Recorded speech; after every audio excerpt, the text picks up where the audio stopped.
নমস্কার, আশা করি সকলে ভালো আছেন।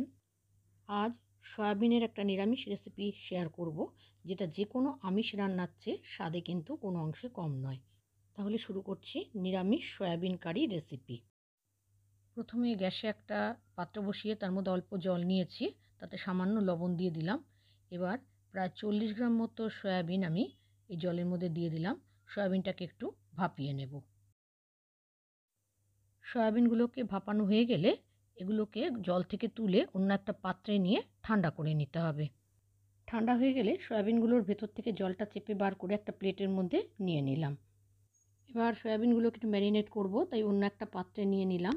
নিয়ে তার মধ্যে দিলাম হাফ চা চামচ হলুদ গুঁড়ো, হাফ চা চামচ লবণ, হাফ চা চামচ আদা বাটা আর 2 চা চামচ বেসন। এই সমস্ত উপকরণ দিয়ে সয়াবিনগুলোকে মাখিয়ে বেশ খানিকক্ষণ রেখে দিয়েছি।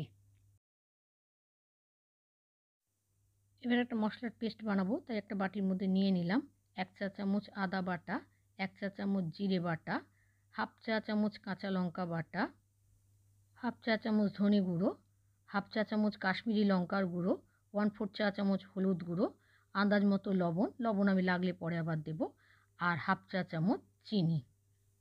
অল্প একটু জল দিয়ে মশলাটার একটা পেস্ট বানিয়ে রাখলাম। রান্না করার জন্য গ্যাসে একটা কড়াই বসিয়ে 3 টেবিল চামচ সর্ষের তেল নিয়েছি। তেলটা গরম হলে একটা আলুকে আমি ছোট ছোট টুকরো করে কেটে রেখেছি সেটা দিয়ে দিলাম। তার মধ্যে অল্প লবণ আর হলুদ গুঁড়ো দিয়ে আলুটাকে একটু ভেজে নিয়েছি। আলুগুলো ভাজা হয়ে গেলে সেগুলোকে তুলে একটা পাত্রে রেখে দিলাম। এবার ওই তেলের মধ্যেই ম্যারিনেট করা সোয়াবিনগুলো দিয়ে দিলাম। সোয়াবিনগুলোকে একটু ভেজে নিয়েছি।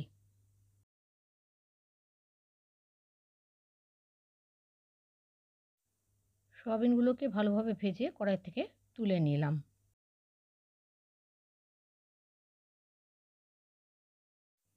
সোয়াবিনগুলো তুলে নিয়ে কড়াইতে আরও 1.5 টেবিল চামচ সর্ষের তেল দিলাম। তেলটা গরম হলে ফোড়নে দিলাম 3টে ছোটো এলাচ, 2টো তেজপাতা, কিছুটা দারচিনি, 2টো লবঙ্গ আর হাফ চা চামচ গোটা জিরে। ফোড়নটাকে কয়েক সেকেন্ড ভেজে নিলাম। তারপর যে মশলার পেস্টটা বানিয়ে রেখেছিলাম সেটা দিয়ে দিলাম, আর মশলার বাটিটা ধুয়ে অল্প জল দিয়ে দিলাম। এবার মশলাটাকে আমি কষিয়ে নিয়েছি। মশলাটা কষানো হয়ে গেলে একটা টমেটো পেস্ট করে রেখেছিলাম, সেই টমেটো পেস্টটা দিয়ে দিলাম। এবার টমেটোটাকে মশলার সাথে একটু কষিয়ে নেব যতক্ষণ না টমেটোর কাঁচা গন্ধ চলে যায়। টমেটোটা দিয়ে কষানো হয়ে গেছে। এবারে আমি ভেজে রাখা আলু সোয়াবিনগুলো দিয়ে দিলাম। আলু সোয়াবিনের সাথে সমস্ত মশলা খুব ভালোভাবে মিশিয়ে নিয়েছি।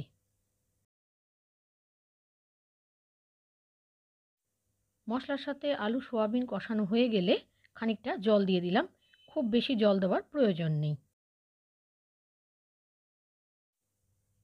ঝোলটা ফুটে উঠলে কড়াইটা ঢাকা দিয়ে গ্যাসের আঁচটা মিডিয়ামে করে দিয়েছি। মিডিয়াম ফ্লেমে 7-8 মিনিট আমি রান্না করে নিয়েছি। এবার কড়াইয়ের ঢাকনাটা খুলে দেখে নিতে হবে আলুগুলো সেদ্ধ হয়েছে কিনা। এই সময় আমি লবণটাও চেক করে নিয়েছি।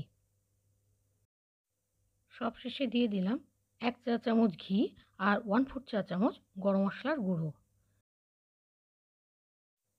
ঘি আর গরম মশলার গুঁড়োটা মিশিয়ে নিয়ে গ্যাসের আঁচ বন্ধ করে কিছুক্ষণ ঢাকা দিয়ে রেখে দিতে হবে। 2 মিনিট বাদে আমি ঢাকনাটা খুলে দিলাম। আমার নিরামিষ সয়াবিন কারি সার্ভ করার জন্য একেবারেই রেডি হয়ে গেছে। নিরামিষ সয়াবিন কারি রেসিপি আপনাদের কেমন লেগেছে জানাবেন। ভালো লাগলে একটা লাইক দেবেন, আর আপনারা একবার এভাবে রান্না করবেন এবং আমাকে অবশ্যই জানাবেন আপনাদের কেমন লেগেছে। আপনারা যদি রেসিপিটা ফেসবুক থেকে দেখেন তাহলে আমার পেজটা ফলো করার, আর যদি ইউটিউব থেকে দেখেন তাহলে আমার চ্যানেলটা সাবস্ক্রাইব করার অনুরোধ রইল। পাশের বেল বাটনটা ক্লিক করে দেবেন নতুন রেসিপির আপডেট পেতে। আজ তাহলে এখানে শেষ করছি। সকলে ভালো থাকবেন, সুস্থ থাকবেন। ধন্যবাদ।